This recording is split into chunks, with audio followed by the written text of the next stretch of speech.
Hello and welcome to this video on comping, otherwise known as compositing. When we record music, it is usual to record multiple takes of an instrument or track.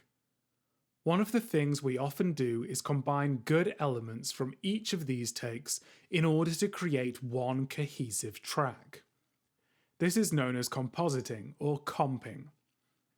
You may have already experimented with this by recording onto multiple different tracks, selecting the best parts of each, and moving them to a new track. This method is time-consuming, uses unnecessary track space, and usually means that you can't come back and select a new take later on.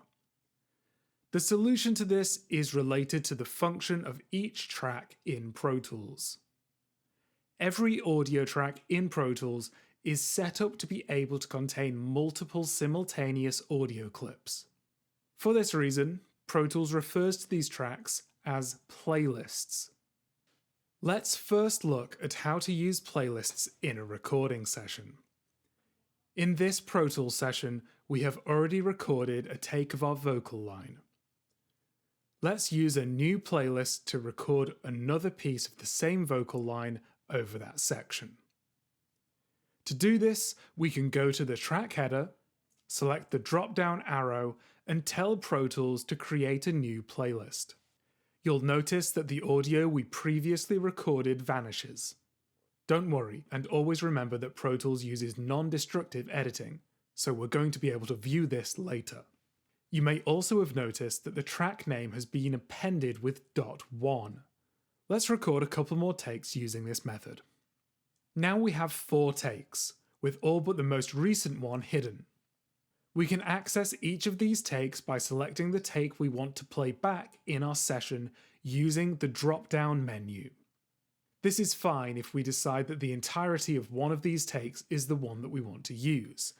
However, in most cases, we're going to want to combine different takes for a more polished result. In order to see these takes and start working on them, we're going to change the track view to playlist mode. To do this, we go to the track view drop-down menu and select Playlist. This will show all of the playlists in a track in smaller lanes below the currently selected playlist. To start comping these into one take, create a new playlist. I like to rename this to be my track name .c for comp. I like to work on one section of my comp at a time. To help me with this, I usually set up loop playback. To do this, right-click on the play button and select loop. I then select an area of the track to loop around.